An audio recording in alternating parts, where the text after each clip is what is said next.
Okay, here we go. Good afternoon, ladies and gentlemen. It's 1:40, and we are reconvening. Ms. Cicchetti, could you please call our next item? The next item is item 4 on today's board work group agenda, examining constitutional, statutory, and regulatory implications. It's been a long day. What's required? The speakers for this presentation is Mr. Richard Moon, Tax Counsel, California State Board of Equalization, and the Honorable Leslie Morgan, President of the California Assessors Association.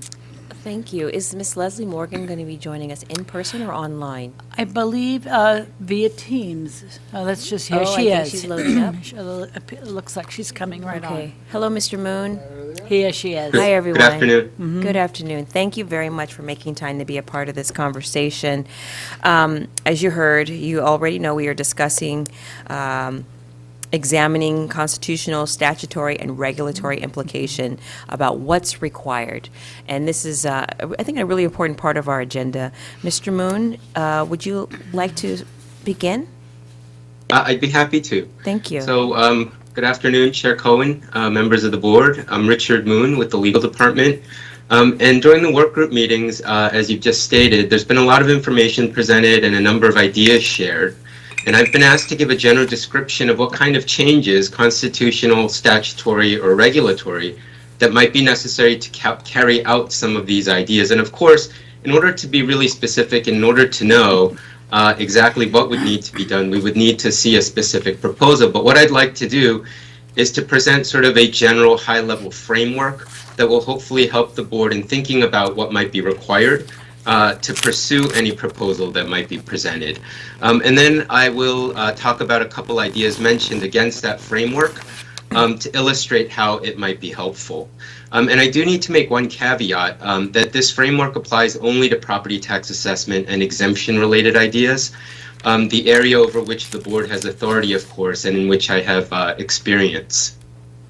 Proposals not involving assessment would be subject to different rules, and these might include ideas involving taxes other than ad valorem property taxes, or property taxes but at a point after assessment, and then revenue and backfill type issues. And those types of issues would require analysis likely by other government bodies. So there are two categories, if you will, of how to implement ideas, or how a proposal or an idea might be implemented. And the first sort of broad category are those that the board could implement on its own, and that would be because there would be already existing authority for the board to do that. And in those cases, the board could do what it's good at, issuing LTAs or other guidance, for example, doing rulemaking, or reviewing our internal processes. And the second sort of broad category are those proposals or ideas that the board could not implement on its own, and that would be because there's no existing authorization. And if that's the case, then either statutory or constitutional authority would have to be sought. And for real property exemptions, the kind we'd be talking about here, since housing is real property, constitutional authorization is required because all real property is subject to tax unless otherwise provided by the Constitution. And if constitutional authorization does exist, then a statutory change would be required. And I'd like to sort of apply this framework against the welfare exemption as an example, and hopefully that will be helpful. So the Constitution already authorizes the legislature to exempt property that's both owned by a nonprofit and used for charitable purposes. And based on this authority, the legislature enacted the welfare exemption for certain types of low-income housing owned by nonprofits, and then charged the board with administration of the organizational clearance certificate and the supplemental clearance certificate, the OCC and SEC. Because authority to administer the OCCs and SECs already exists, the board could, and in fact has, as we heard yesterday, on its own engage, for example, in a review and streamlining of the approval process. because no additional authority would be necessary. However, if a proposal is to extend the welfare exemption, again, just as an example, to moderate income housing owned by nonprofits, this would likely require a statutory change, since currently Section 214 only allows exemption for low income housing owned by nonprofits. And then if the proposal, again, just as an example, was to allow exemption for for-profit developers, that would likely require a constitutional change, since currently the Constitution only allows exemption for nonprofit owners. So we would, of course, given any specific proposal, use kind of this high-level framework to think about what would be required. But again, I think it is important to emphasize that depending on the proposal, there are potentially a host of things that we would need to look at. But hopefully that sort of high-level overview is helpful to the board, and I'd be happy to take any questions. Thank you. Yes. Yes, Mr. Moon, I do appreciate that. I was wondering, and if you can't answer the question, please do. If you cannot, that's fine. How could property tax abatements be authorized without amending the state constitution? Well, again, I think it would depend on the specific proposal. So I had mentioned, for example, if the desire was to extend the exemption to for-profit developers, that would require a constitutional amendment. If it were just to sort of expand the parameters a little bit, again, for example, to allow it for moderate income housing, then that would require a statutory change. So I think it would really depend on what the proposal is. All right, thank you. I didn't realize that there was distinction, so that's actually very helpful. And can you let me know what legislation is needed to authorize a bonding option for a backfill? So, for example, like the general obligations bonds that require voter approval, or revenue bonds where the cash flow from rents pay the backfill. So that's the kind of idea that would be in that category of ideas that aren't related to directly to property tax assessment or exemption, and so I wouldn't be able to speak to that. All right, I thank you. Thank you very much. Yes, Mr. Vasquez. Thank you, Mr. Moon, for your presentation. I just had two quick questions. One of them, Answell, who spoke to us from the general manager from the city of Los Angeles on housing, she urged us to find a way to grant exemptions proactively as soon as the affordable housing deed restriction is recorded on the land, rather than waiting until the project is completed, requiring the owner to claim a refund, what is required legally to make this possible. Yeah, so I think what she had been referring to was the ability to exempt land while it was vacant. And so that's one of those things that may fall into a gray area. So I think some would argue that all that would be required is a statutory change because there's an existing welfare exemption. And I think there may be some who would argue that it would require a constitutional change because the argument would be that vacant land is not actually being used for the charitable purpose. And I think if presented with that kind of a proposal, that's something we would have to take a little bit of a deeper dive on. So potentially we could have some authority on that, you're thinking? Yeah, well, there's authority in the sense to exempt property used for charitable purposes, and the question would be, is vacant land used for charitable purposes? And I think there's good arguments that the answer might be yes. But again, that's something we would look at. And earlier you mentioned in your comments, and I may have missed this, but did you say that it'd be difficult for us to implement the New York 421A program? Well, I unfortunately, I'm not all that familiar with the 421A program. From what I understand, it's some type of exemption. It is. For affordable housing. And so, again, we do here in California have an exemption for affordable housing. But, there, of course, are limitations and criteria that have to be met. And so I don't know if ours overlaps with theirs or sort of what the parameters of theirs is. that's what I was wondering, because obviously there's two different constitutions, and I just didn't know if it would take a constitutional amendment on our end, or if we have any authority to implement something like that here. Yeah. So again, going back to sort of that general framework, what our Constitution allows is property exemption for property owned by nonprofits used for charitable purposes, and the legislature has determined that a charitable purpose is low-income housing. So again, there's a lot more that could be involved there, but that's sort of the general frame. Okay, thank you. Thank you. Yes, go ahead, Mr. Gaines. Yeah, I'd just like to expand on that, because we don't have taxing authority, but we have exemption authority. And so it sounds like what you're saying is that we might have the ability, in the case that Member Vargas is, Vasquez, sorry, is presenting, in terms of the opportunity, if we focus on these school lands, then we might have the authority to grant the exemption? It's a little bit, I would say, even more nuanced than that. Okay. So I think we have the authority to administer an existing exemption. We would not have the authority to create an exemption. Yes, okay. So Okay. if the exemption exists, or if there's an exemption Okay. that could potentially So does it be fit? interpreted to apply Yeah. to a particular scenario, Sure. then that's something that Okay. we could look at. Wonderful, thank you. Mr. Moon, you've been outstanding and very helpful. We are going to hear from our next speaker. Honorable you. Leslie Morgan, are you still with us? Good to see you. Yes, I'm still here. Okay, great, Um, great. Welcome to the What an conversation. amazing day. Yes, it has been. Yeah.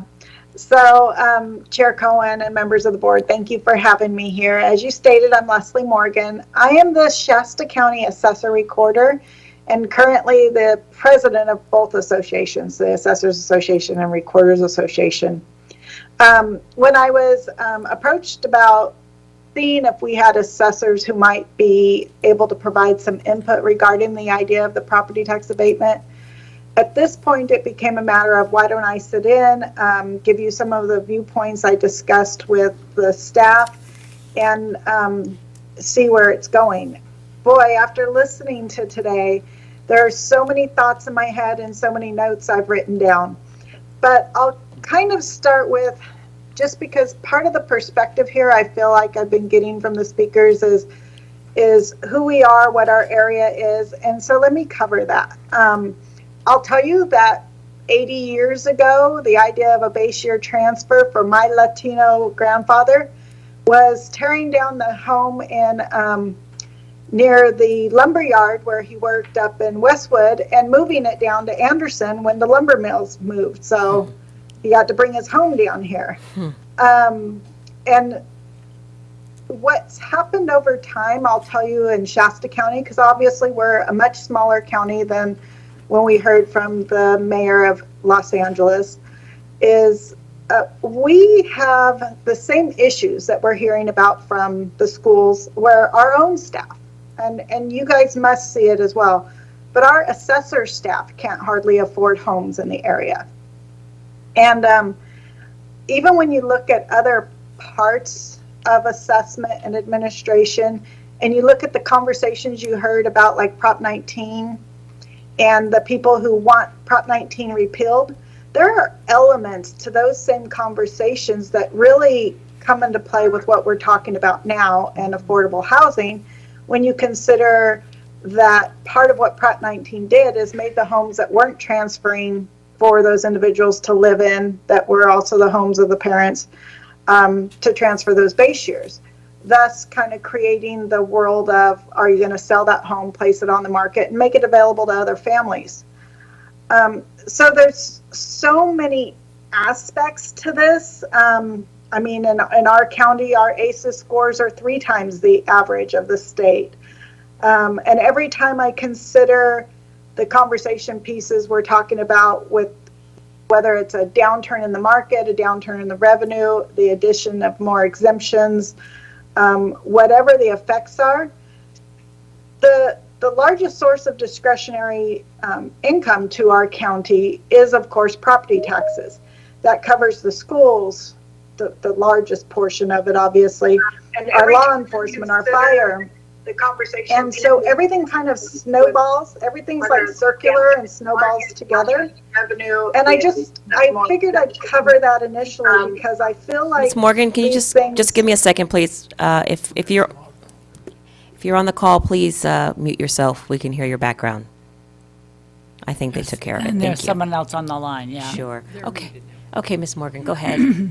Okay. So I just figured I'd point that out. And then getting back into the conversation that I had with the staff, in my mind, I kind of think about it in terms of almost a part of what I'm hearing relates to like the senior citizens postponement type of thing. Where is there a way of, because I do feel it'd be much better to find a way to fund something like this on the front end rather than backfilling, because there's just no guarantees with backfilling. And so with senior citizens postponement, there's an agency in place, a funding source in place to ensure that property taxes get paid, and therefore the counties are kept whole, the schools are kept whole, and there's also a balance that they do in that to make a determination as to the income and as well as the equity in the home to ensure that the agency themselves will ultimately get that funding back. So it's kind of a front-end loan, but they're going to get the money back, where this may not have that kind of same viewpoint to it. The other thing that always comes to my mind, and I do believe it was somewhat related to earlier in terms of how many different levels of funding sources there are for housing, and now I have my recorder hat on. But I know that when SB 2 passed for the Building Homes and Jobs Trust Fund, that recorders are collecting that $75 fee on every transaction that's not related to documentary transfer tax and sending that in. And for Shasta County, last year it was a couple $1 million, and we're just a small piece. We actually had a presentation done on that fund, and we had numbers provided to us for 18, 19, and 20. And for example, in 2020, there was $491 million collected related to that fund.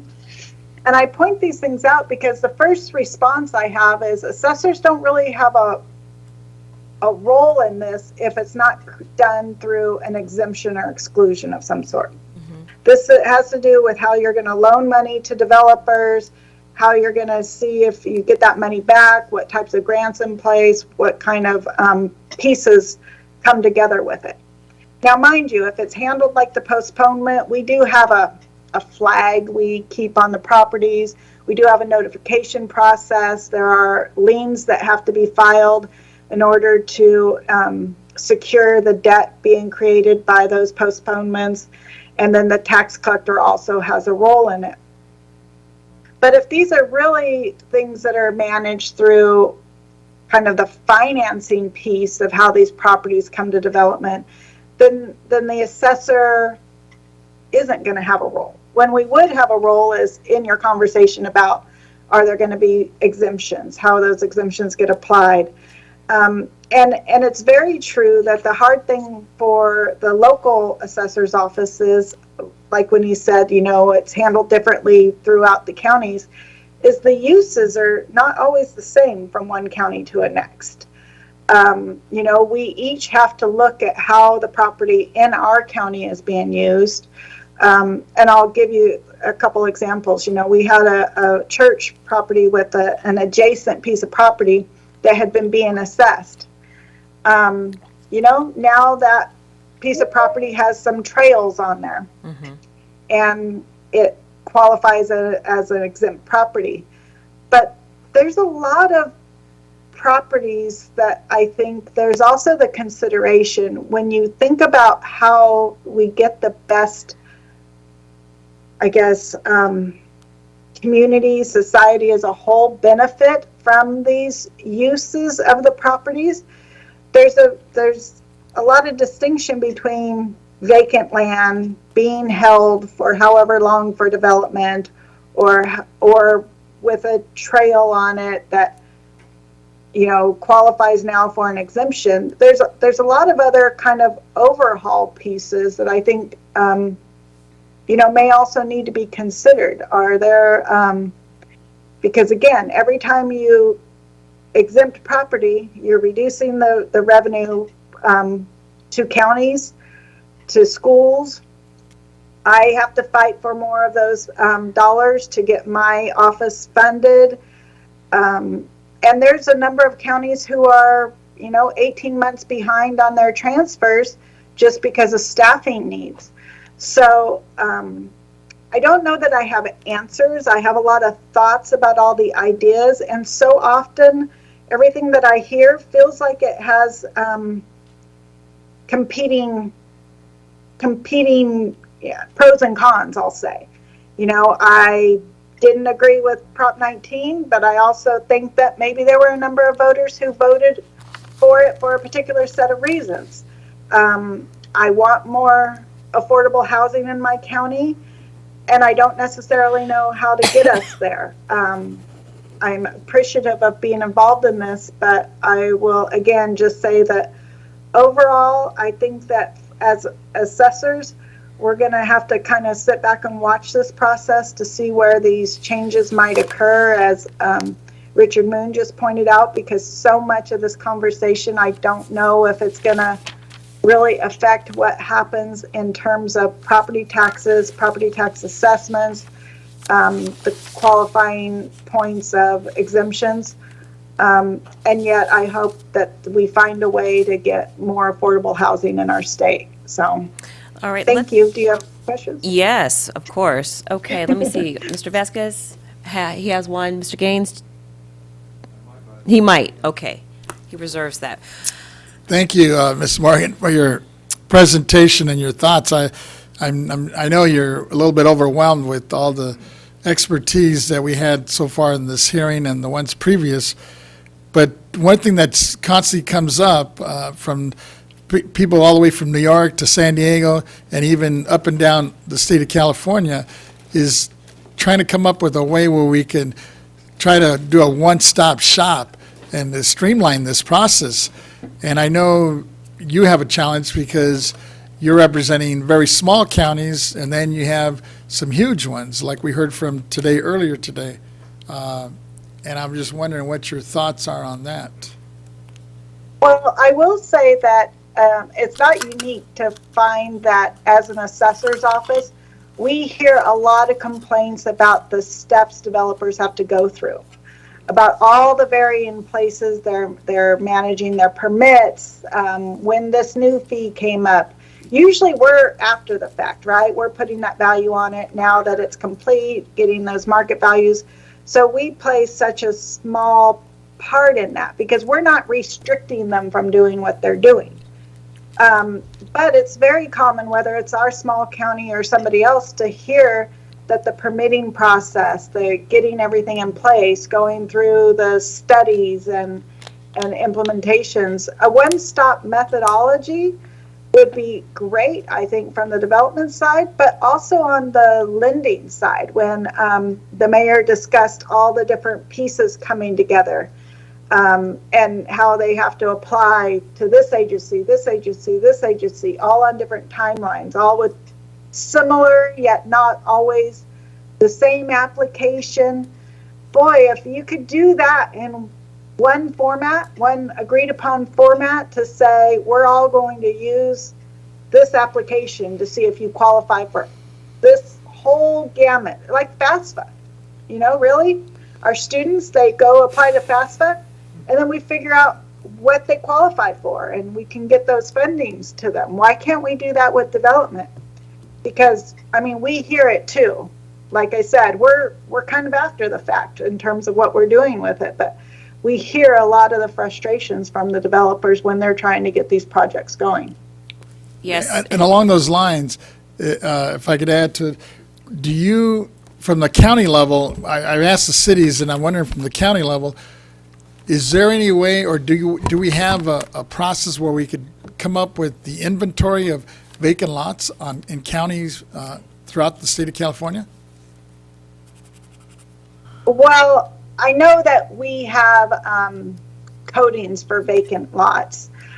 We would know, I guess I'm assuming what you're meaning is government owned in some way. Well, yeah, whether it's a city, a county, the state, or even the federal that may own properties within their respective counties that, some cases they're land banking it, in other cases it's just sitting vacant, ready to be developed for, at one point, for example, a lot of cities, I think, were looking to develop a lot of properties that they had for office space, but now after COVID, I think a lot of people are rethinking that, and now they're repurposing a lot of these office buildings for housing. Right. And from an assessment perspective, we can easily, I guess, query,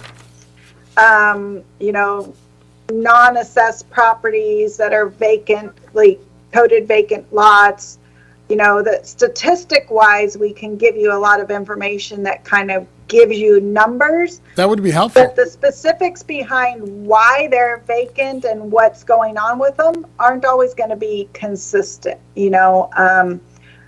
Why a city has been holding on up to a particular lot may have something to do with the flood zone it's in, or other kinds of issues around it. So, getting the data is easy, I'll say, but what goes into why those properties exist as vacant lots, I would hate to imply that they're all available for development. I'm sorry, I need to, no follow-up questions, Mr. Vasquez. We have one more from Mr. Gaines, and then we need to get to our next speaker, who's...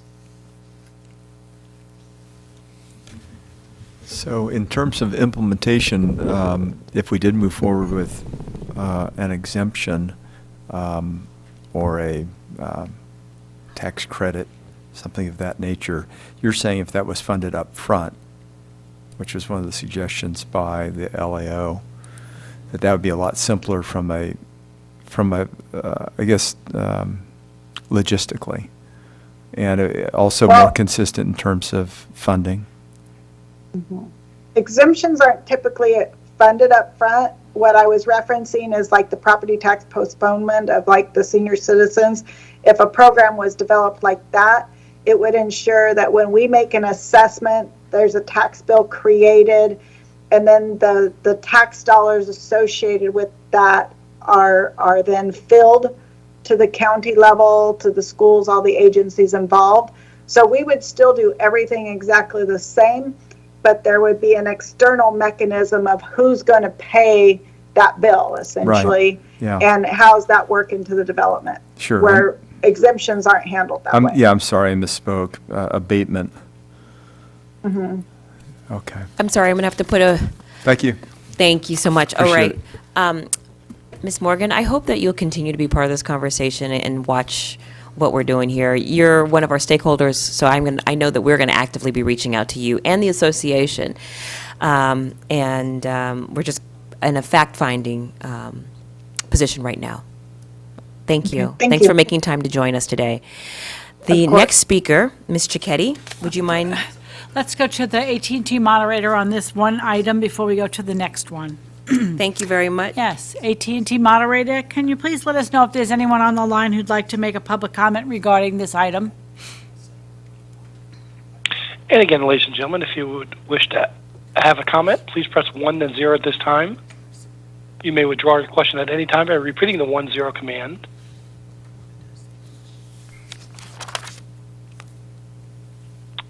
And Madam Chair, we have no one in queue at this time. All right, thank you. Let's call our next speaker. The next item on the board's work group agenda is the future of property tax abatements in California. Where do we go from here? The speakers, we have a couple of them. We'll call them one at a time.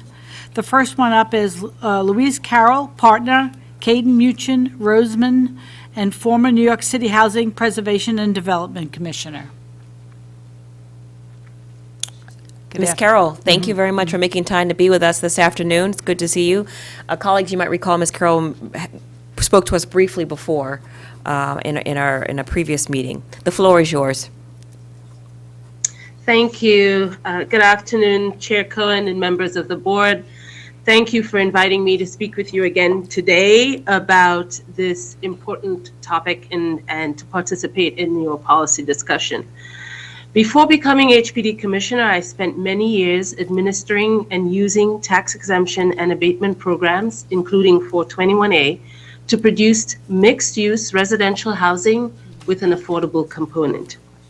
New York City has a robust subsidized housing pipeline, but subsidized housing production is expensive and time-consuming. On its own, subsidized housing is not sufficient to build out of an affordable housing crisis. A market rate building may take 1 to 2 years in pre-development and another 2 to 3 years in construction, while a subsidized building may take 8 years plus, at least in New York City, depending on the funding sources and the rules and regulations associated with these funding sources. To build out of an affordable housing crisis requires every builder to do its part.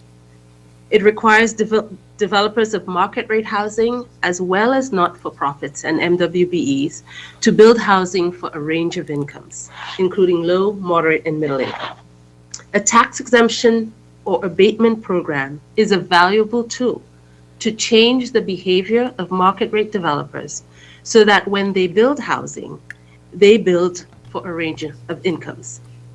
Since 1971, until it lapsed in June of this year, New York City had a robust tax exemption program called 421A that required developers to produce housing, both rental and home ownership, and for many years included a requirement to build housing that is affordable to low and middle income households. The program changed over many decades to respond to the city's needs.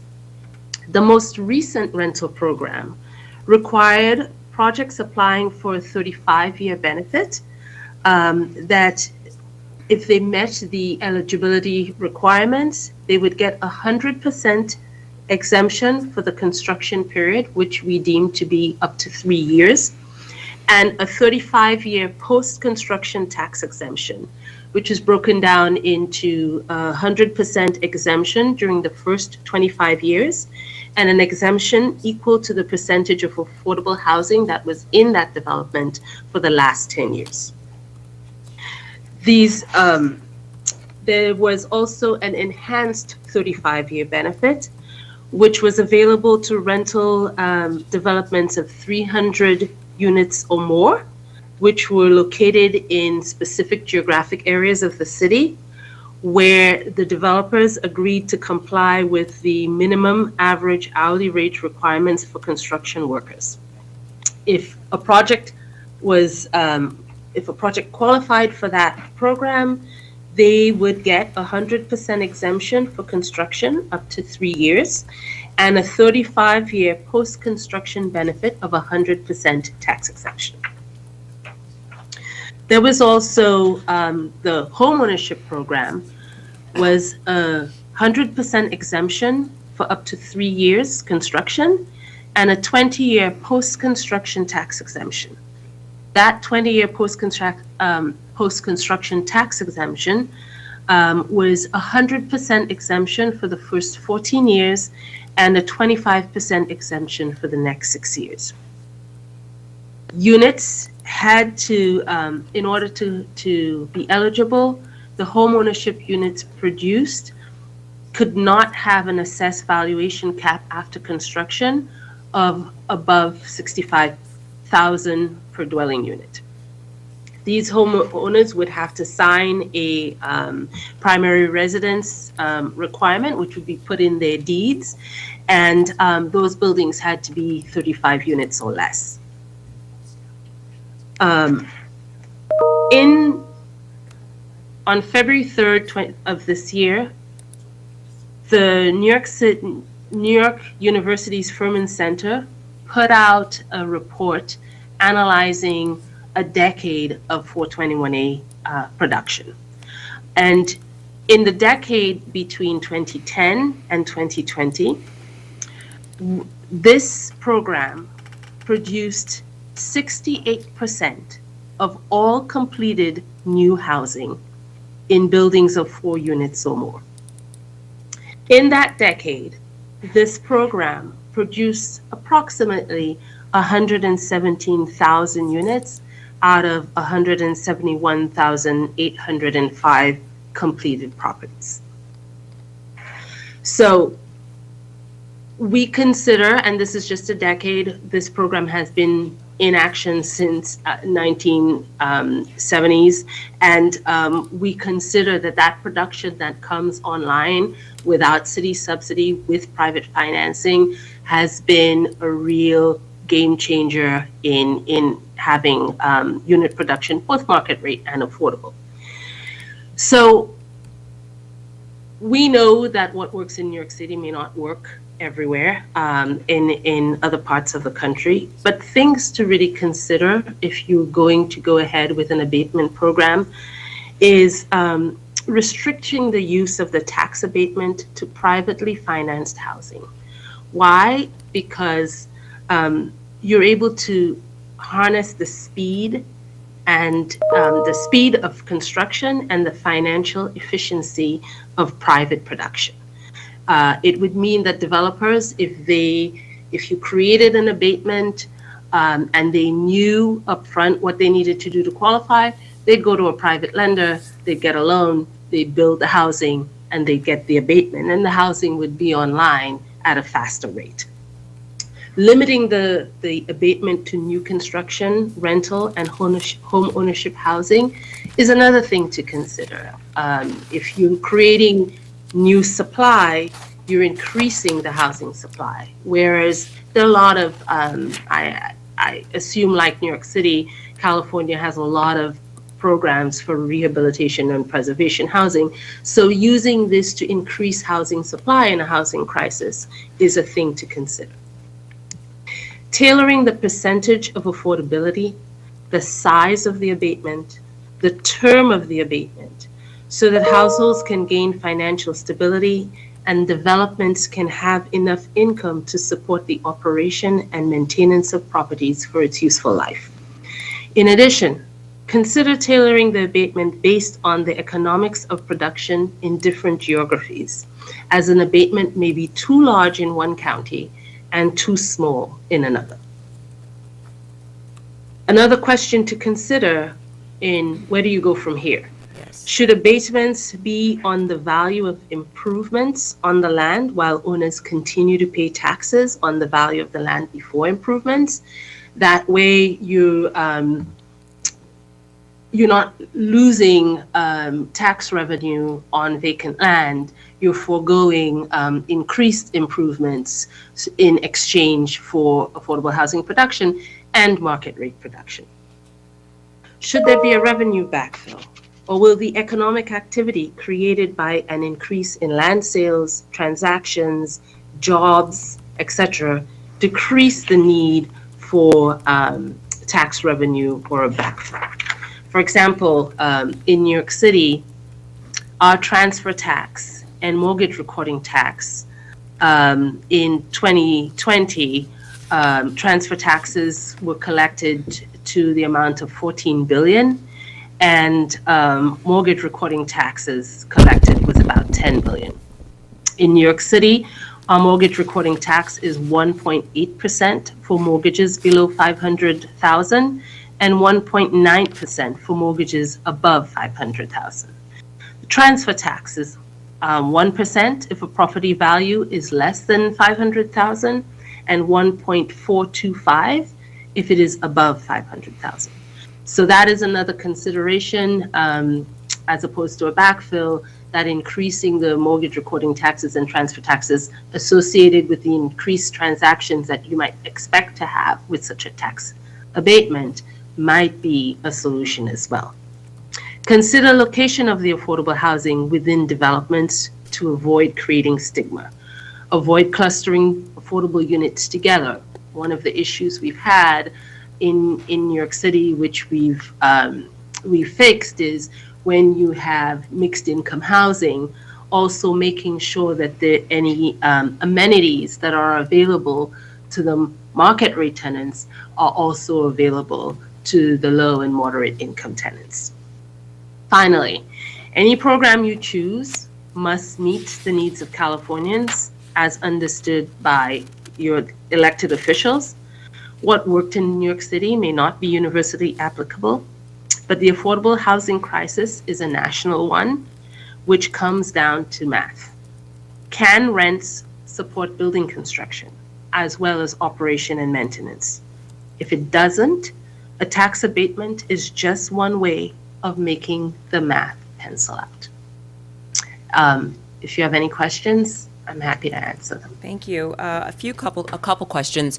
What was the process or the formula that you used to come up with many of the figures that you rattled off, like the mortgage taxes? How did you determine that? So these numbers come from our Department of Finance and our Okay. assessors. I know you have you have your assessor on here, and so this report about how much recording tax was mortgage recording tax and transfer tax was paid was from a report from the Real Estate Board of New York, Okay. and they analyze the tax data So my in New York City. So specifically, was there a process involved where you had the members of the legislature had to take a vote? Or was it just the Department of Finance and the assessors got together, they agreed upon it, and then that was what was universally adopted and accepted? I understand. Thank you for your question. So let me start with the imposition of taxes. The state is really the responsible for determining the tax structure. So for example, 421A is a state legislation that is formulated in concert with the city. The state itself has its own transfer tax and mortgage recording tax, and then the city was able to promulgate through rules its own additional mortgage recording tax and transfer tax. So what I'm quoting is really what the city's rules are, not the overall mortgage recording tax and transfer tax collected on New York City transactions, because the state has, in addition to the city, its own legislation. Thank you. That's actually helpful and answers my question. Let me see if my colleagues have any questions. Mr. Vasquez, please. Yes, kind of piggybacking on that question. So the transfer tax and I guess other fees and taxes, some you said were city and some were state. Was that enough to backfill the abatement to make the cities whole? So the 421A program currently costs the city over $171 million. I would say when we talk about mortgage recording tax and transfer tax, we're talking about all real estate transactions in the city. So there isn't a one-to-one correlation. One of the criticisms of 421A is how expensive it is to finance affordable housing in that way.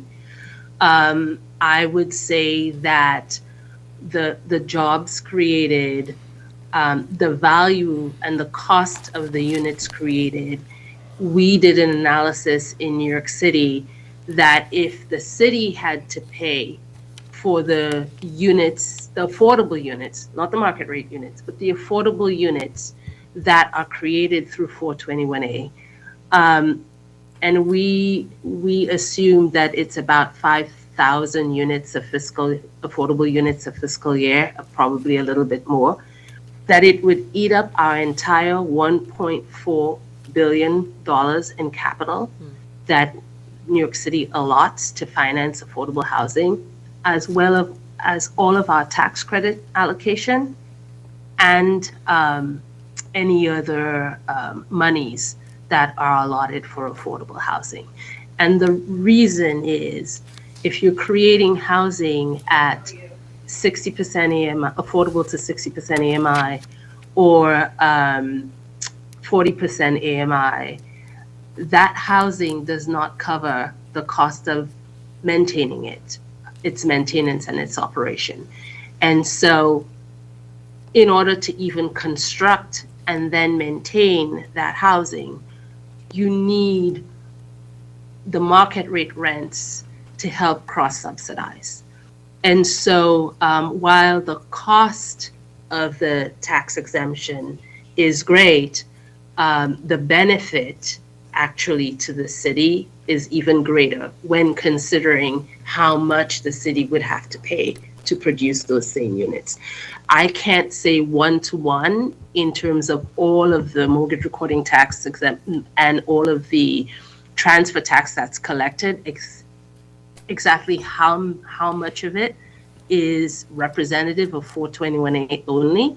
But if you consider the stat that I said before, which is that 68% of all completed buildings, residential buildings, use 421A, that constitutes a large portion of those mortgage recording. Ms. Carroll, let taxes. me also jump in here. And first, New York's property tax abatement program doesn't have a backfill component. Doesn't. It doesn't. That's correct. So that's, I mean, I think that's really what you're asking. That's a piece. That's a piece of it. But I was just actually following up to yours. Let me just ask my one question. I was going to ask Yes. about 421, and it's more on the, when you mentioned, I think earlier, I don't know if it was today or last time, but the 421 program exempts both the low income and middle income housing units from property taxes for the same length of time.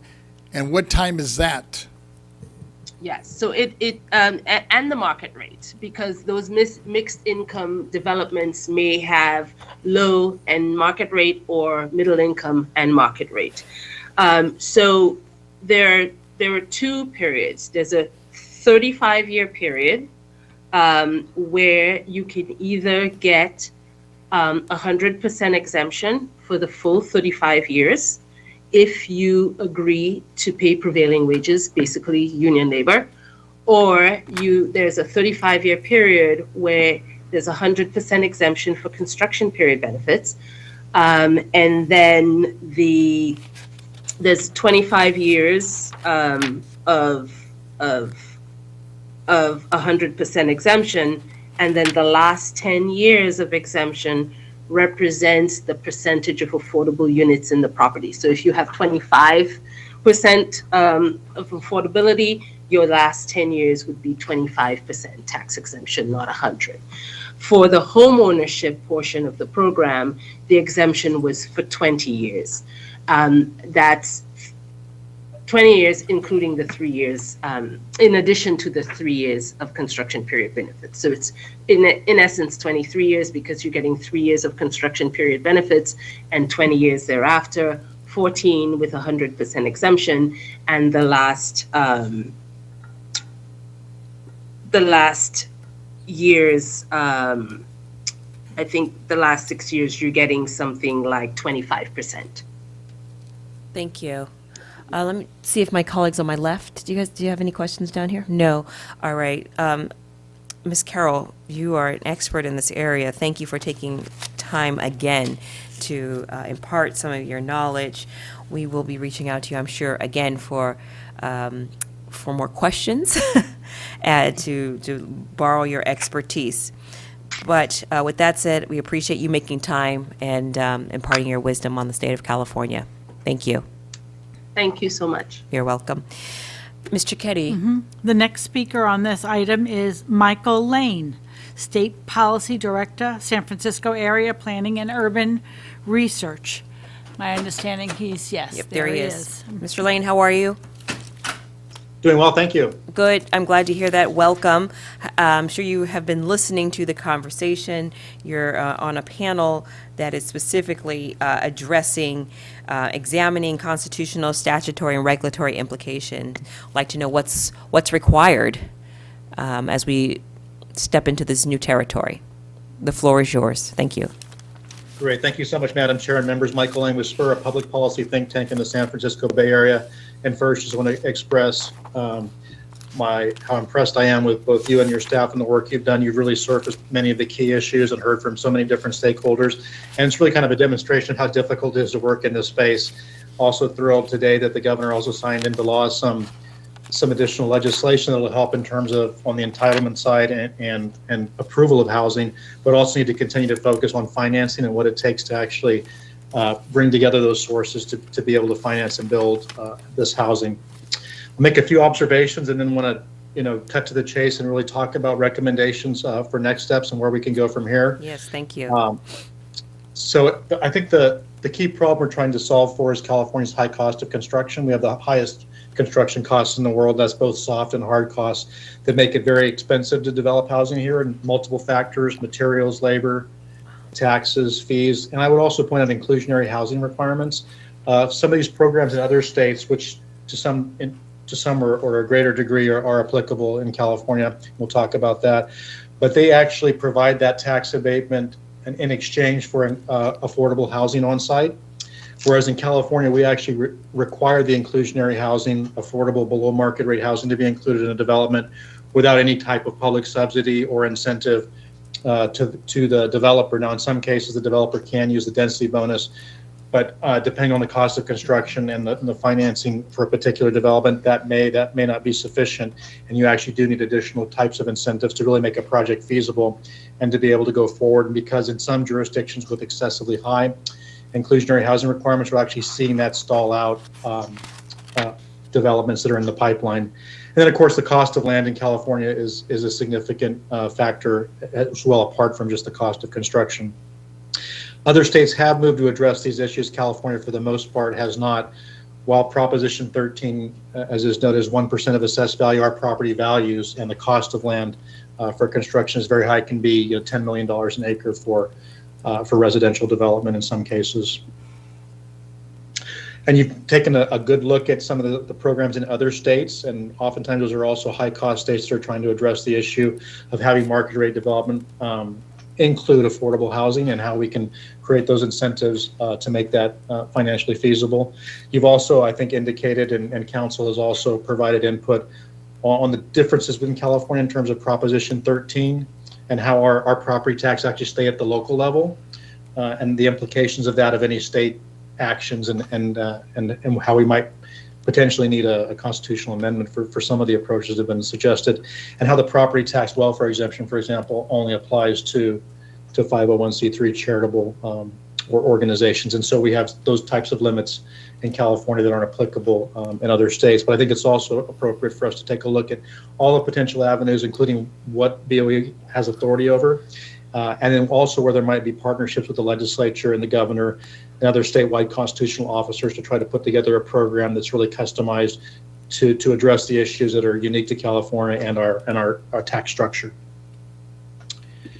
So in terms of recommendations and next steps, one thing that I think BOE could do and would be of interest to me is just to clarify and ensure consistency on how we assess the value of buildings that do have those BMR affordable units in them. And I know obviously the rents are different for those units, but in essence what we're doing is, units can cost $800,000 to even $1 million a unit in the higher cost areas of our state to develop those. And the developers asked to maintain those below market rents for the useful life of the building without any public subsidy or reimbursement. And we just want to make sure that what that methodology is, that it's actually capturing the lost income and the revenues for that building versus the cost of actually providing those affordable units on site, and make sure that's being applied by assessors across the state in a consistent fashion. So we'd love to work with you in that particular space, just to understand that methodology better and to make sure it's being implemented in the field correctly. We also think it might be appropriate to seek a modest state budget allocation next year to create the framework and guidelines for a proposed pilot program that would demonstrate the benefits to the public and tenants, and also allow housing projects that are stuck in the pipeline to move forward and create the housing and the good construction jobs that we will need. An example would be just 2 years ago, Treasurer Maude received $2 million from the state general fund through the action by the legislature and the governor to begin to set up the parameters for the California Dream for All home ownership program.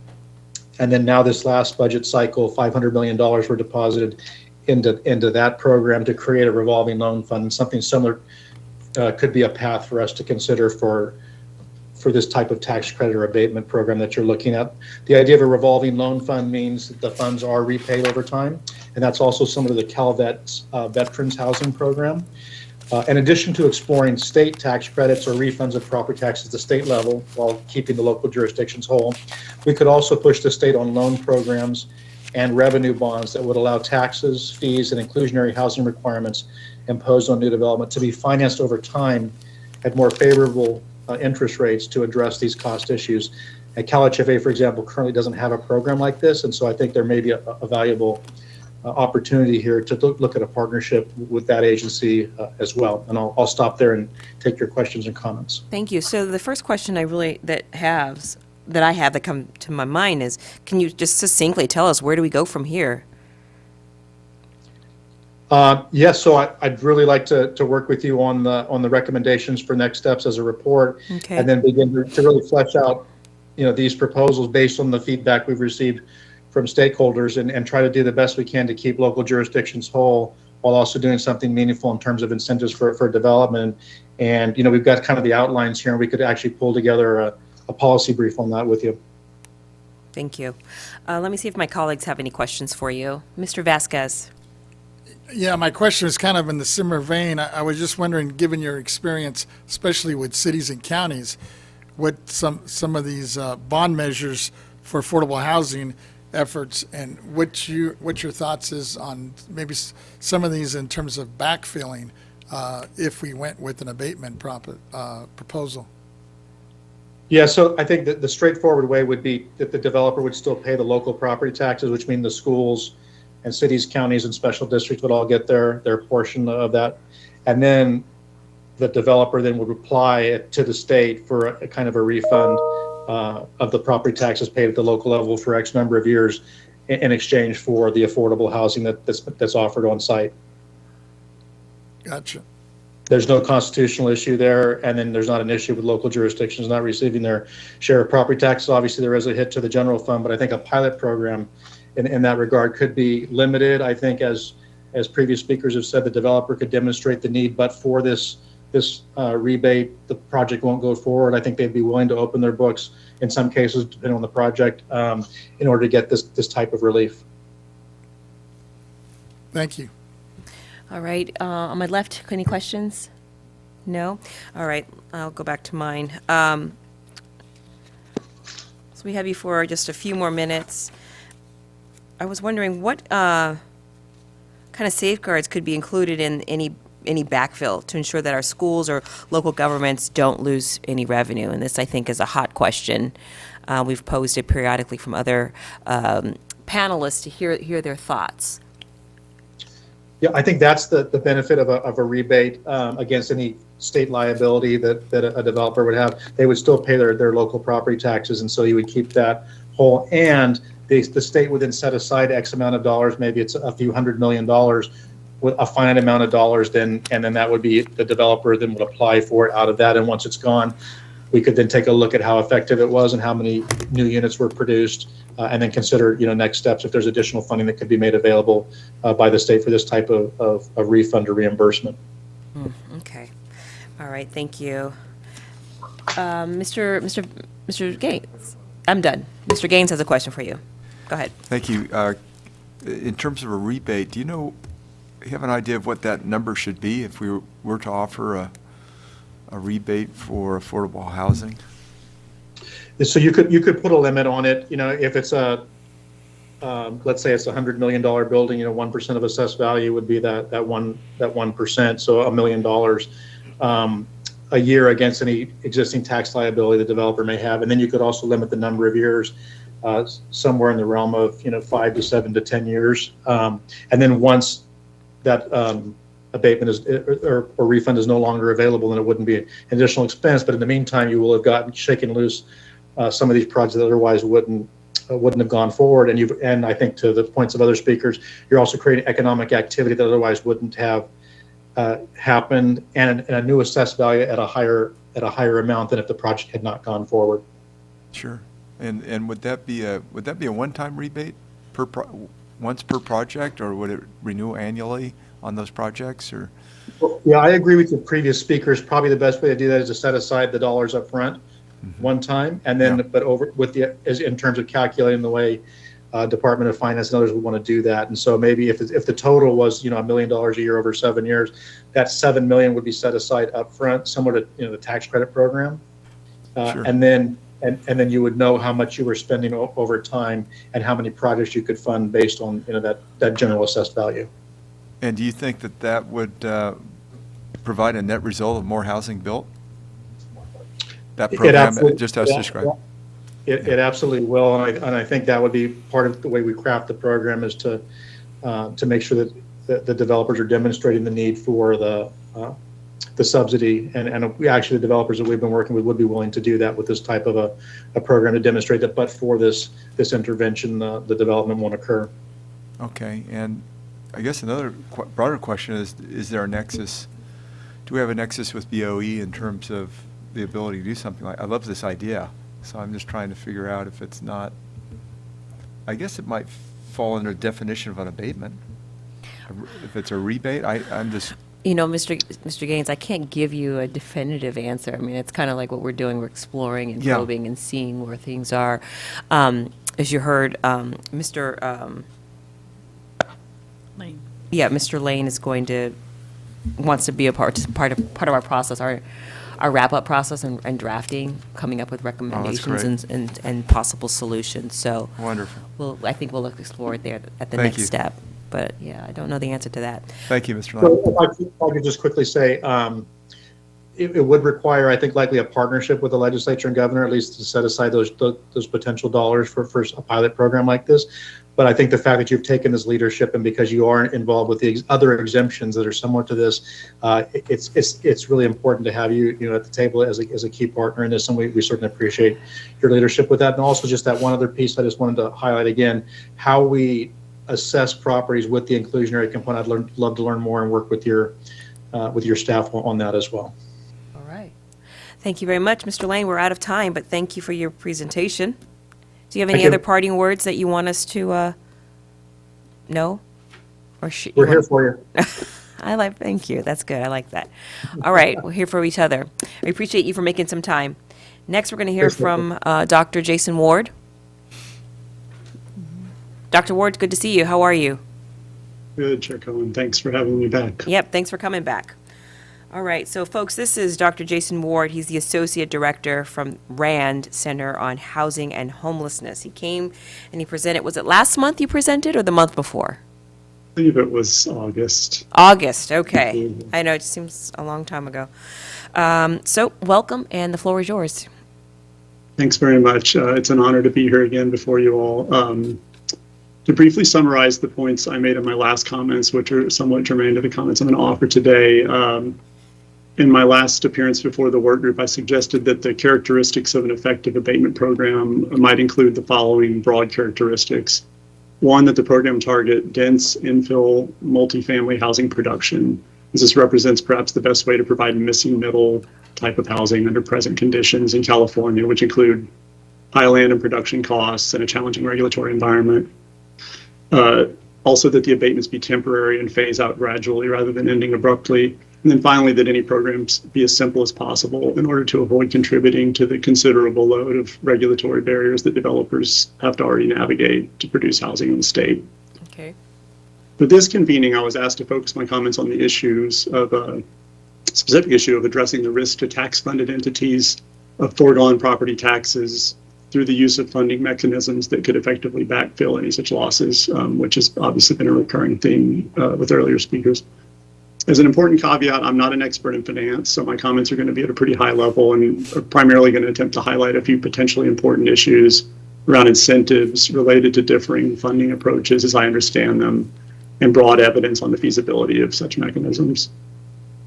So the way abatements are financed should in general not be essential to uptake by developers who, will simply take an abatement they can get, but different financing approaches may create various incentives among voters and leaders in affected jurisdictions regarding whether or not to support an abatement program. The choice of financing mechanism may also affect the ability to attract investors. Local bond issues that incur a general revenue obligation may be problematic since they require voter approval, and existing homeowners may not want to risk bearing an additional tax burden to create new homes in their jurisdiction. Beyond that, in areas with more general sentiment against increasing housing production, garnering local support for any effort to do so may be difficult, regardless of the incidence of the funding. A state-level bond issue could broaden support, and a state-level general obligation bond offering would spread any cost risk to a point where it would likely be relatively trivial to any given jurisdiction or voter.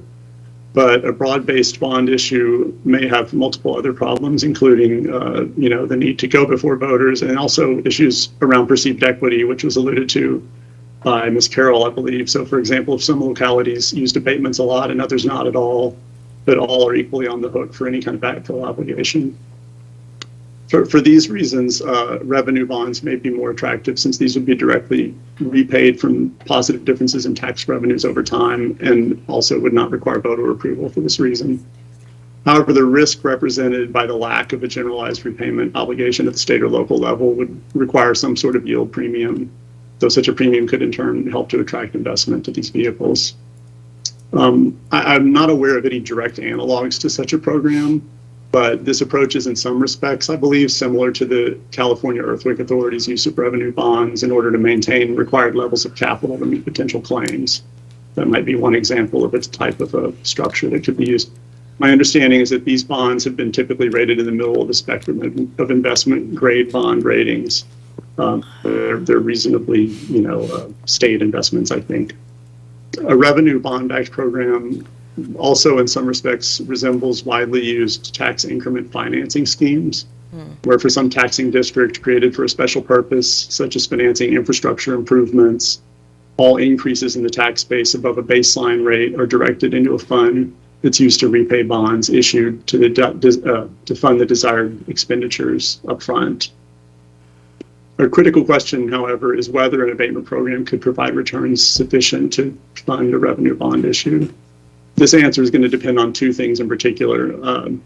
First, how quickly abated tax revenue on presumably higher value projects would overtake the status quo tax revenue a parcel was generated without redevelopment, which was just touched on by Mr. Lane. And second, how many projects might receive abatements that would have gone forward without them, which is truly foregone revenue. If an abatement program focused on supporting projects that would create high-density housing where there was none before, then on average, I think such projects should lead to assessed values that are multiple times higher than existing values. To give one example from my own neighborhood in LA, a recent project near me converted 2 small commercial parcels with an assessed value of just over $1 million into a 46-unit apartment building with ground level commercial that has a current assessed value about 2 years after it opened of close to $6 million. For this sort of redevelopment, a relatively brief abatement that phases out gradually, say over 5 or 10 years, would tend to only require backfill for the first 1 or 2 years before the new tax revenue would overtake the prior revenue stream in magnitude. So in the case I just gave, collecting only 20% of the new assessed value would lead to overall property tax revenue greater than the prior assessed value at 100%. This rather typical example of the kind of redevelopment that makes the most economic sense in a high-cost environment like California today suggests that a well-targeted abatement program could likely support a revenue bond repayment schedule, even if some projects that might have gone forward without the program also receive abatements in the process. Of course, addressing the risk of providing abatements to projects that would have proceeded otherwise is difficult. Mr. Lane suggested that developers might be willing to open their books to sort of make a case along these lines, which would be a great process, if it's sufficiently sort of transparent. But one other approach would simply be to assure that the abatements target the production of dense and kind of naturally affordable housing, which has tended to be underproduced. So in this sense, new projects can be thought ex ante to have some claim to be projects that would not have otherwise gone forward. This alone might minimize the likelihood of spuriously providing abatements. And then to the extent an abatement program perhaps shifts developers toward producing this type of housing rather than the more typical kind of luxury housing being produced in most major metro areas today, then it could also be argued that such projects would not have gone forward in the absence of the program.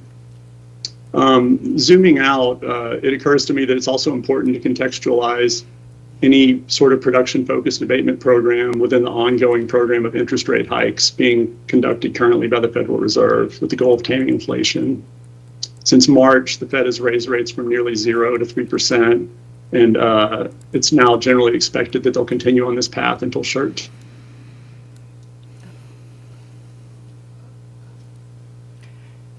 This suggests that the pro-housing production effects of an abatement program could be dampened by higher interest rates in two ways that occur to me. First, higher financing costs may simply make all housing production less likely to pencil out. Second, Treasury bond rates represent the risk-free baseline against which any other bond offering to finance an abatement program must be compared against.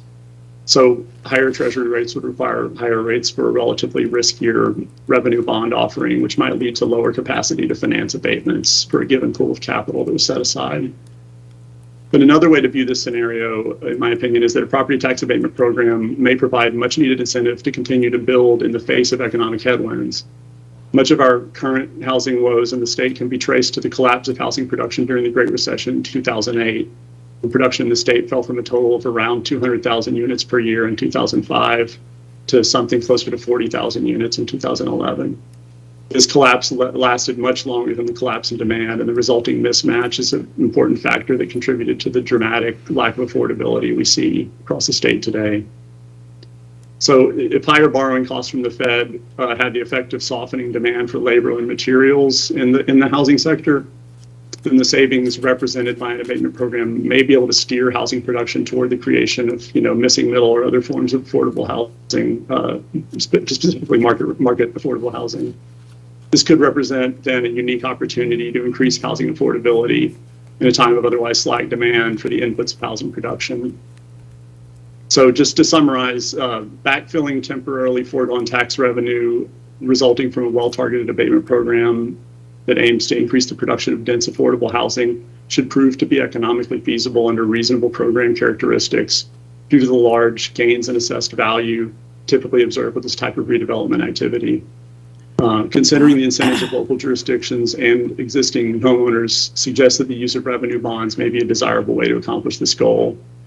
And then finally, current economic conditions may work both for and against the effectiveness of an abatement program.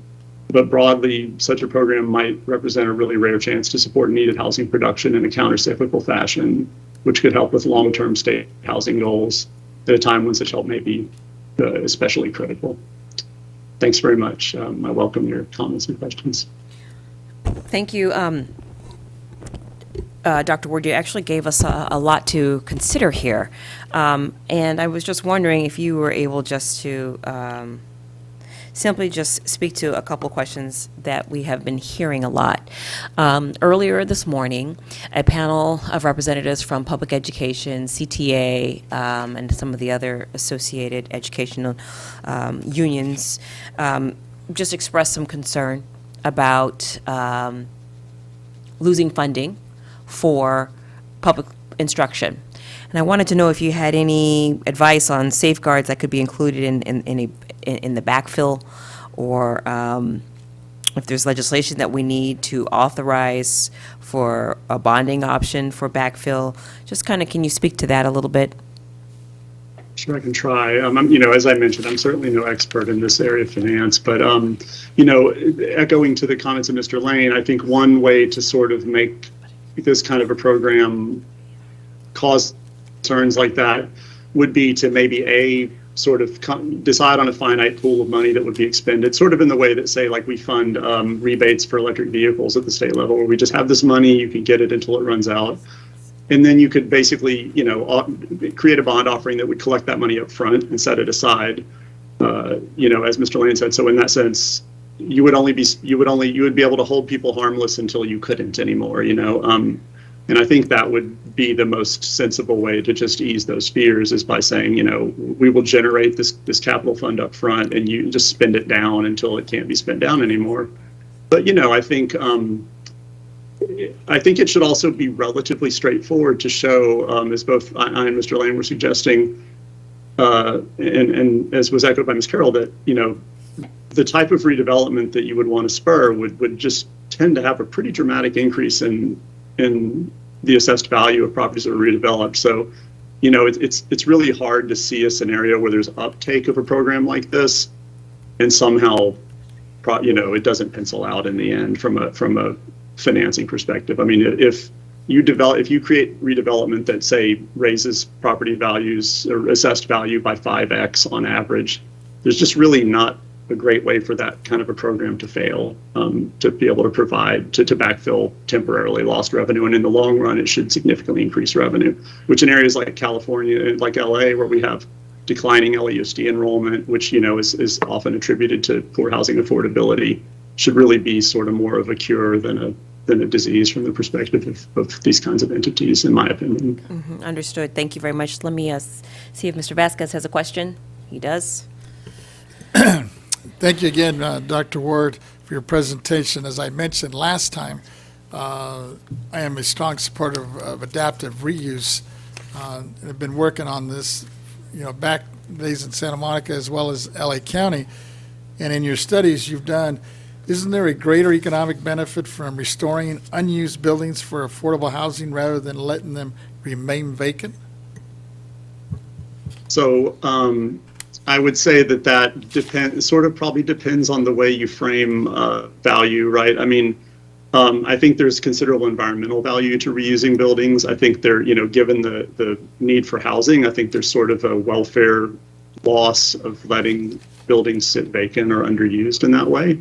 And as I mentioned last time, I do think that, you know, targeting abatements potentially to adaptive reuse of buildings, particularly, you know, to the extent it might encourage existing developers to redevelop buildings, which would greatly simplify some critical aspects of adaptive reuse projects. I think that could be a good use for an abatement program. And I don't think that anything, you know, in terms of the backfill financing stuff would be really an issue there, you know, or would differ in any way there from, say, new construction. That's what I was kind of my thoughts. Thank you. Senator Gaines has a question for you, Doctor. Yeah, thank you. Thank you very much, Dr. Ward. I'm just trying to think of an example of market affordable housing that would not naturally be built in the marketplace. So I know that we're trying to, you know, we're trying to find the missing middle, right? We're trying to find out how do we provide more housing for those individuals. So what you're saying is that need is not being met, and we would want to maybe use a revenue bond that would help offset those or incentivize the construction of those types of units. You mentioned dense, affordable projects. I mean, is that the type of product that would satisfy the need that we're trying to fill? Yeah, so I get, you know, it's a lot of these terms are pretty squishy, right? Usually in kind of government housing policy, where when we say affordable, we're thinking of publicly subsidized, you know, housing. But I'm trying to use that more generically, okay, and think about, you know, generally, I think of a positive relationship between density and affordability. So when you can get more units built, you know, they're going to just tend to be more affordable by nature. You know, I've heard a number of developers speak on the topic of you know, why do you produce so much luxury housing? And, you know, the takeaway generally is because that's the only thing we can make money on. Mm-hmm. So I think that, you know, especially if economic conditions continue to be more challenging for housing production and, you know, for housing consumption, really, I think that offering a route to developers that says just build more sort of low frills buildings that, you know, you can't sort of build a sort of a low frills building and then just say, oh, it's a luxury development, you know, we're going to charge high rates after all. So I think in some sense, you can just look at the type of project people are proposing and get a sense of where they're targeting in terms of the market. And I think if you can use abatements to steer people to sort of build, you know, the equivalent of starter homes, like sort of starter Sure. apartments or things of this nature Right. that are so rare now, I think then you can address affordability in a reasonable way, at least at the sort of middle level that there's a lot of focus on, without having to make it overly complicated. Yeah, you know? okay. That's good. And you're saying that in some of these cases, you can actually increase the value of the land, right? I guess in all cases, Yeah, you're I mean, taking if you raw think land about and going building from, on it.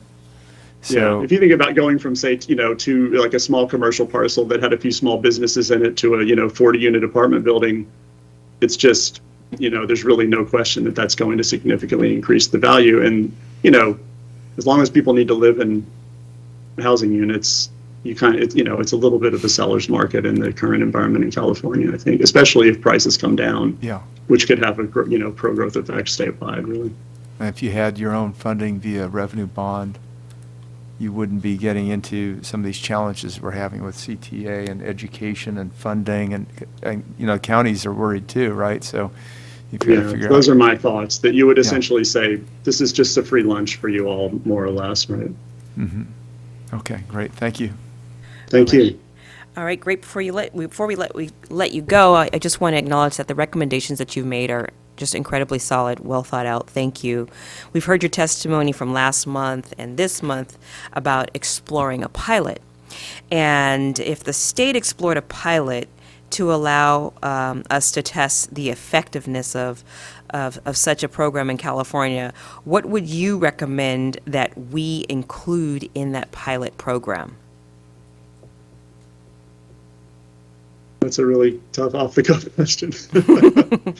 I guess it would have to be sort of sufficiently large to generate enough activity across a diverse range of areas and maybe even sort of housing topologies to have an understanding as to what its sort of effects would be. I think that the suggestion that Mr. Lane made, that developers would be willing to open their books to sort of show that they have a specific need for this abatement as a condition of making a project pencil, if that's the case, that's great, though I think that may also trade some complexity in terms of, showing need. California already has a lot of complexity, but I think that would be important to at least explore in a pilot, looking at how much the abatements matter to different types of projects in different areas. I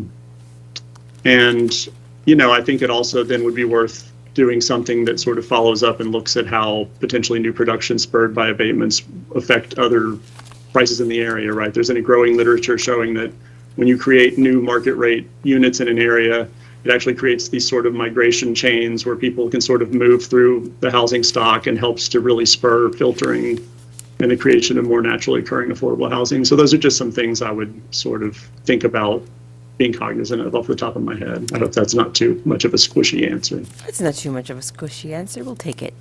And we'll end on that note. Thank you for your time and your expertise. We appreciate you joining us. And Thanks, Dawn. Ms. Cicchetti, we are a little bit ahead of schedule. Our previously scheduled speaker, Mr. Cornelius Burke, is not able to join us today. So I was wondering if perhaps we could go to public comment. Yes, let's do that. AT&T moderator, please let us know if there's anyone on the line who'd like to make a public comment regarding this item. And once again, if you have a comment, please press 1 then 0 at this time. 1 then 0.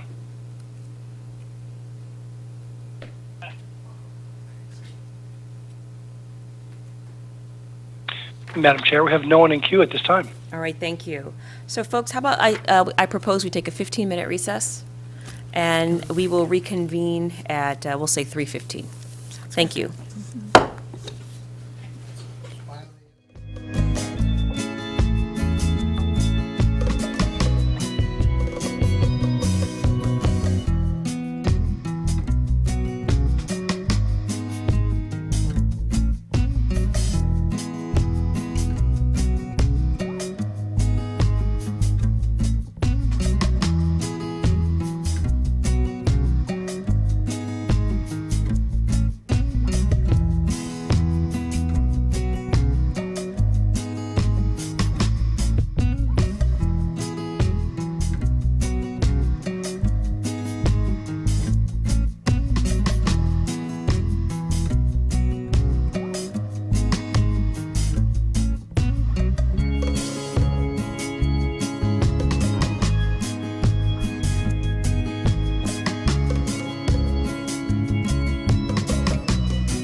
Just one more, 1 minute, please.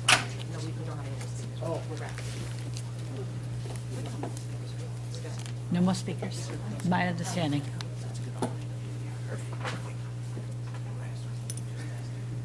Yes, we did. Thanks, Juan.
We're going to come back into session.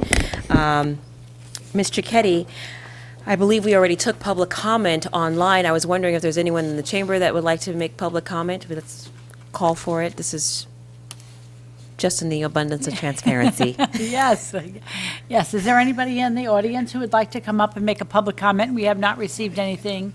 No one's completed any sort of documents that they wanted to speak. Wait a minute, I think I hear a stampede coming. Oh, no, okay, thank you. We do have one other item on the board work group. It's our sixth and final item. Yes, please. To do an overview of the day and the next work group convening. All right, thank you very much. Whew.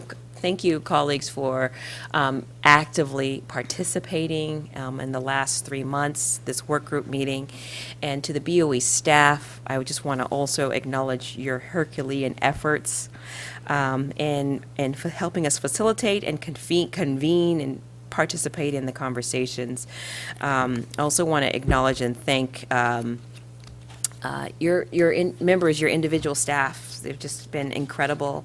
Vasquez, you in particular, your staff has been bar none, and I am very, very grateful for that. I'd like to thank the presenters on this third and final meeting of the Property Tax Abatement Work Group. We look forward to presenting the minutes and our final report to confirm our findings. And I want to just say a last thank you to Ms. Executive Director, Ms. Yvette Stowers, for her team and their hard work on and managing these meetings, noticing these meetings, making sure that we are in legal compliance of these meetings. It's just beautiful how everyone is their hands on deck. I'm grateful for the cookies that are also provided to this. It's the smaller things, but thank you. You see, that's the only thing that got applause. Also, want to call attention to, as I mentioned, Mr. Vasquez's team, but also my team, who helps really steer this conversation, doing the follow-up work and the follow-up emails and the checking and the double-checking, and then the coordinating on making sure they can get online, the speakers. So I am looking forward, as we just wrap this up and kind of digest this. I don't know if you guys have any parting thoughts or any last-minute thoughts or things that you want to share. Yes, Mr. Schaefer? No, sir, we still have more business, but we're wrapping up the work group. Well, I want to thank all the speakers we've had from around the country, especially Ms. Carroll from New York, who's developed a couple 100,000 units, I understand. We've learned so much. I think so, yeah. Oh, I said thank you. And want to thank Chair Cohen for continuing to spotlight these issues, which is what I think we can be very good at. And I'm going to use everything that I've learned to improve my relationships with the legislator and with our executive staff on this housing problem. So I thank you for bringing it to us. Thank you. Mr. Gaines, any comments for you? Yeah, I want to thank you, Member Cohen and Member Vasquez, for all your hard work and for moving forward on this issue. It's a huge issue. I think we've learned a lot on the last couple of sessions, and we can then try to figure out where do we go from here. But I was really impressed with some of the later speakers, both Mr. Lane, in terms of kind of providing some concrete ideas of what we might want to look at. He talked about a rebate opportunity, and then also Jason Ward from the RAND Corporation about a pilot program. And I thought those are maybe two areas we could look at. I had a chance to speak to Member Vasquez earlier, and he's talked about this throughout the whole conversation about focusing on those lands that school districts have, and that might be a pathway. I'm trying to find something kind of tangible that we can focus on and really have an impact. But those are kind of the three areas that I saw that I think are promising, and I'm sure there's other ideas too. But thank you for this presentation. It's very helpful. Excellent. Thank you, Mr. Vasquez. I'm Yes. sorry, Mr. Eppolite, did you have something? Go ahead. And then, Mr. Vasquez, we'll close with you. I just want to chime in as well, and thank you and Member Vasquez and your staff for putting these work groups together. I know that was a lot of effort on Yes. your parts, so thank you. Thank you for recognizing that.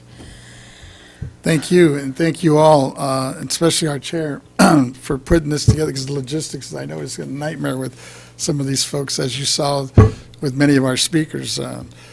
But one of the things that, and just thanking for those, hopefully that are still listening, those that may have spoke today or in the previous hearings, for your time and efforts and sharing your ideas and expertise on this item. And in short, in this short time, one of the things that came up to me is there was kind of three areas that kind of hit me as we were listening to the hearings over the last few months here. One of them was streamlining seemed to be one that we really need to look at. The other one was the cost effectiveness, and then public accountability. And in terms of streamlining, I think the governor, the senior housing advisor, said streamlining efforts are the secret ingredients to success in incentivizing affordable housing. The majority of the speakers over the past 3 months have asked us to streamline our exemption application and our approval process, both for the BOE and the assessors. On the cost-effective side, the size and extent of the terms and parameters of an exemption or abatement based on what makes financial sense. Let's incentivize various types of affordable housing, but not break the cities or counties or state budgets. On the public accountability side, the review and ensure that every party involved in the exemption or abatement process is accountable in terms of the time, efficiency, in terms of the public benefit they provide, and in terms of reducing the burden of government agency bureaucracy. And to me, those are like the key things. And I think as Member Gaines mentioned, one of the things that we might want to look at, because I know in hearing, especially the speakers today, people are obviously a little bit nervous and worried about us taking away any potential revenue source. So maybe one of the areas we can bite off kind of in the short term as we're thinking through some of the other potential incentives and abatements is look at targeting those properties that are owned by cities, states, school districts, college districts, and the federal government in the state of California that are either vacant or underutilized, because those are currently not paying any taxes now. So that wouldn't create any kind of an impact or for those that are depending on those revenue streams. So that might be one of the areas we should look at. And I'll bring it back to the chair and for our next steps. All right, so our next steps, right now, there's no further discussion. I'd like to go ahead and adjourn this portion of our work. Oh, excuse me. Ms. Stowers, are there any closing remarks that you want to make?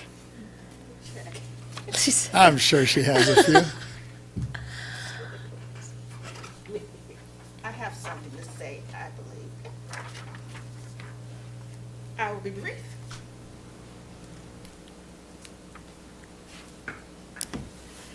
Thank you, Chair Cohen and honorable members of the board.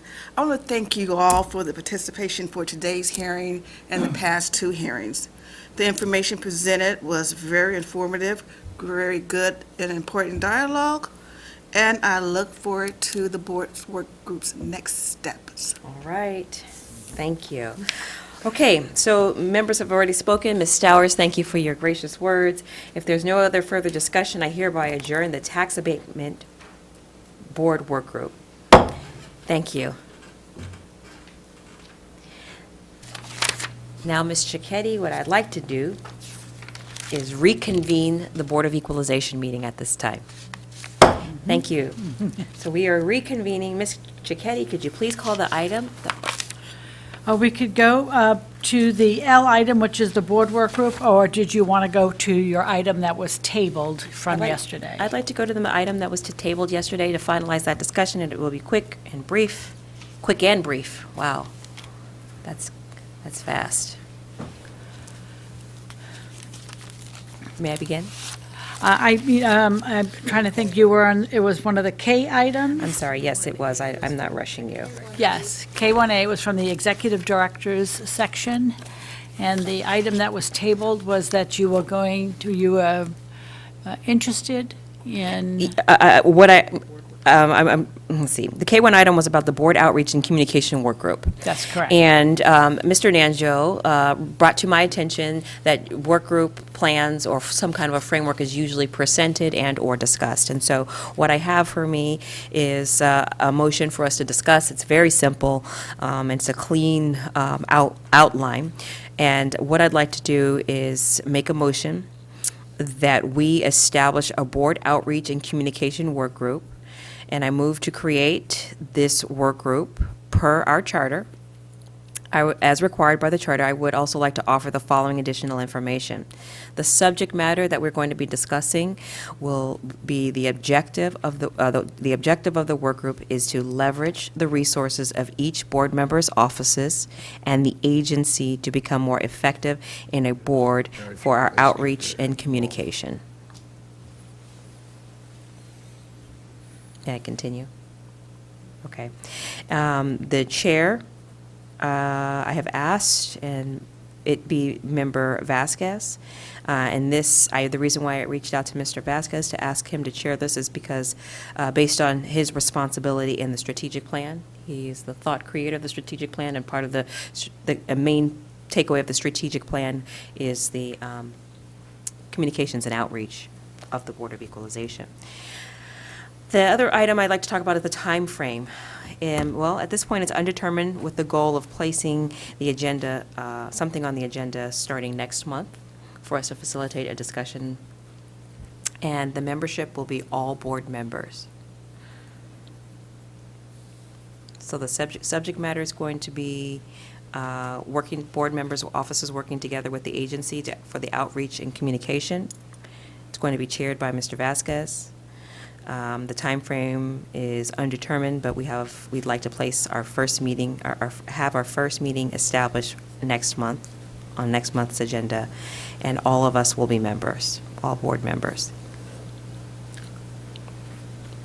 So I move that we create the Board of Equalization Outreach and Communication Work Group. Is there a second? I'm going to second it for discussion, and I'm going to have a question, but go ahead. We're good? Please ask your question. And I guess, let me call up our legal counsel on this one. So, Mr. Nanjo,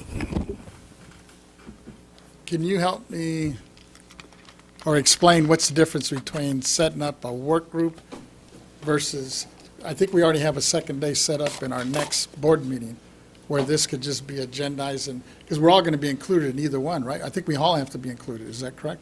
The work group can be anywhere from 1 to 5 members or all the members of the board. It's up to however the board desires to set it up. I believe you already have a subcommittee, or not subcommittee, but a group that's been designated as part of strategic planning. Member Gaines and Member Schaefer, that kind of does something similar on communications. So I'm not entirely clear what the difference is. It sounds like the motion that Chair Cohen is making is for a body to kind of get best practices. And please correct me if I'm wrong, Chair Cohen, but best practices from the district offices, kind of share lessons learned, that kind of thing, to improve the communication and outreach of your individual offices, is what I was hearing. Is that generally correct, or? Generally. Well, let me ask the chair. Thank you. Let me. Go ahead. I heard Go the ahead. question. Go So ahead. first I want to say, the work group that was chaired by Gaines and Schaefer was specific to branding. Okay. What I'm proposing is a work group that will come together for communication and outreach. So building off of the work that we've already established from the previous work group is what I'm proposing. And if you may recall, you had staff that participated. These two gentlemen led the conversation. They had their staff come and they presented to us. So it's the same similar format. This is actually not something new. We've had a couple work groups now at this point. It's not for an indefinite amount of time. If we want to end it, we can end it, but you will essentially, being the chair, you will say, I'd like to, the work group is going to come together, we're going to notice the public, and that means all of us can be present, that means our staff can be there, or that means that you can start the meeting and staff comes in with ideas and start working on it. What the work group allows us is to do two things. One, to publicly notice that we are going to be getting together and we're going to be talking about said topic, and two, more flexibility to talk. If we come together as a board meeting, as a board, one, all of us must be present, and two, we don't have, we're restricted from having prior communication. We cannot talk about an agenda item because prior to being into the chamber, because then we are in violation of Bagley-Keene.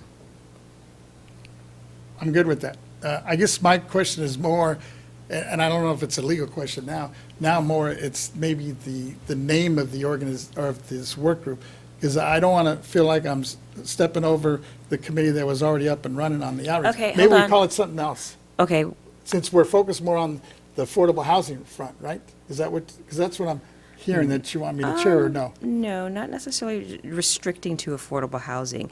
This team over here, these gentlemen actually dealt with branding. Remember, they had USC Right, come right. in, they had some experts come in, and just talk about the Board of Equalization branding and how we can come up with it.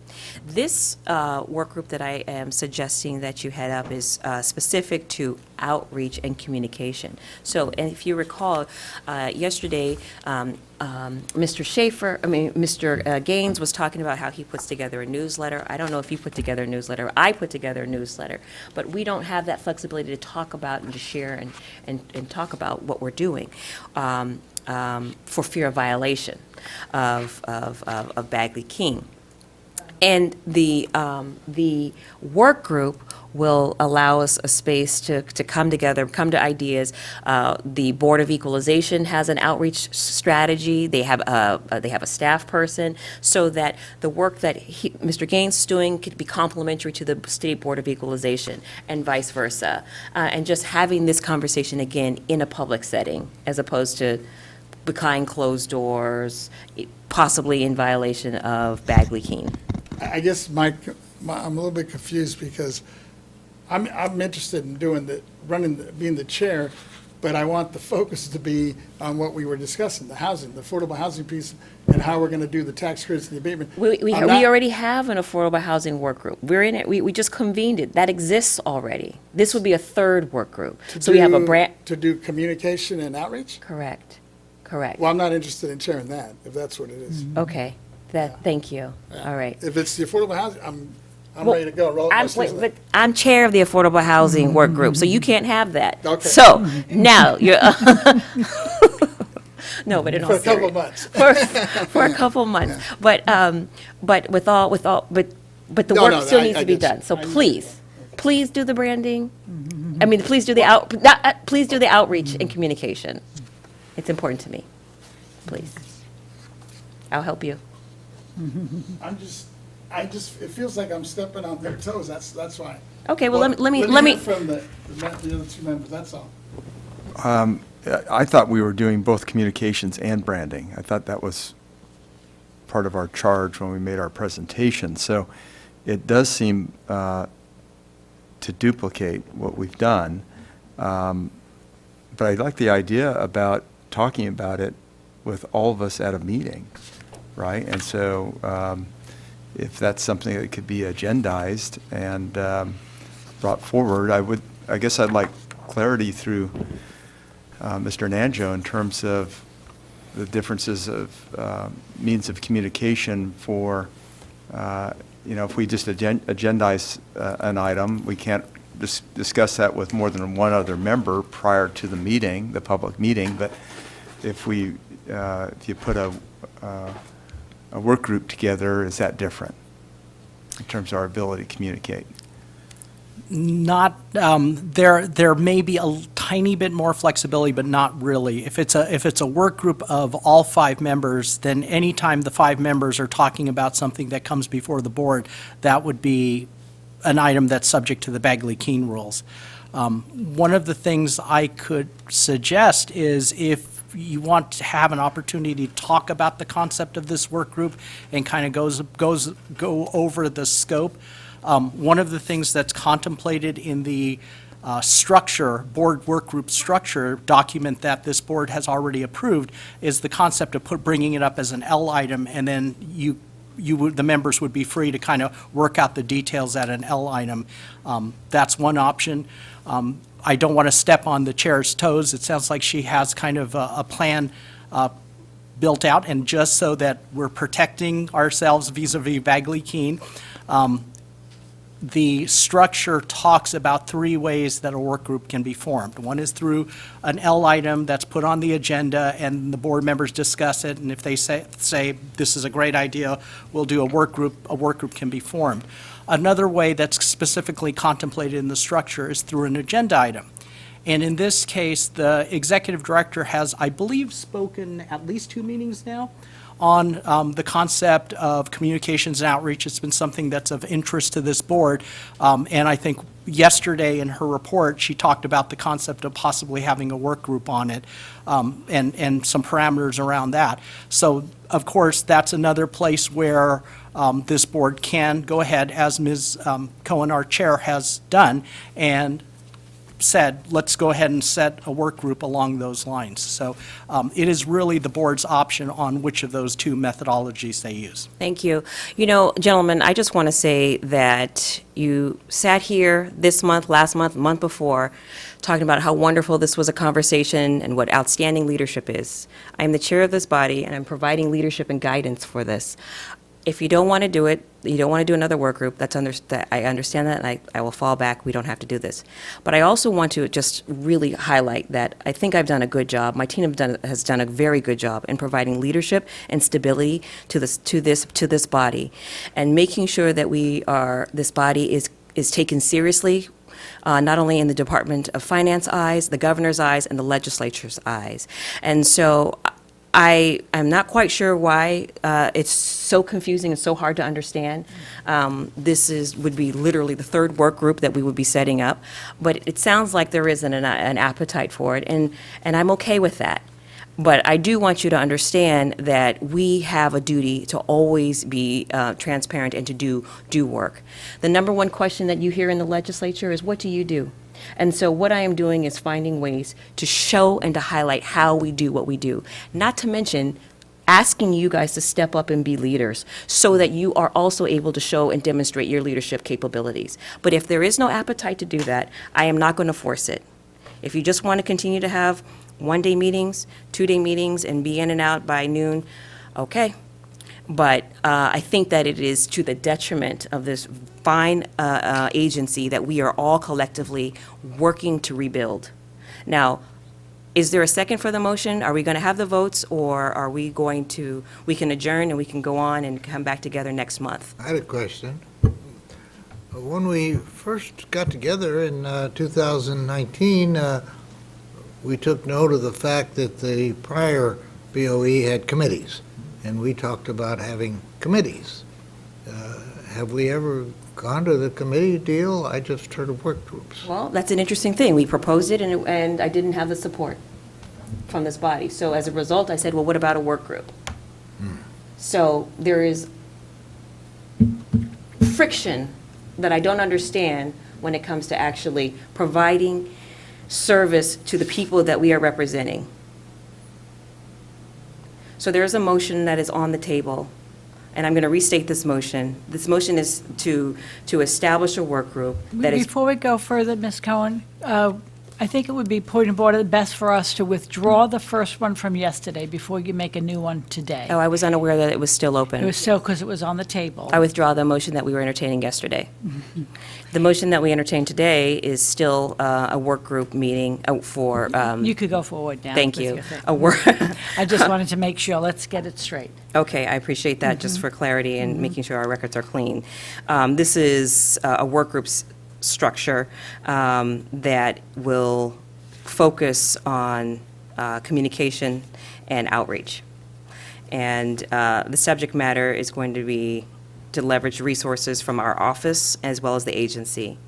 And I've asked Vasquez to be the chair, but I'm open to someone else being the chair if he's not interested in being the chair. I'm wondering is this something that we could take a look at next month? No, Agendize it? never mind. I rescind I rescind that motion off the table, and this meeting is adjourned. Thank you.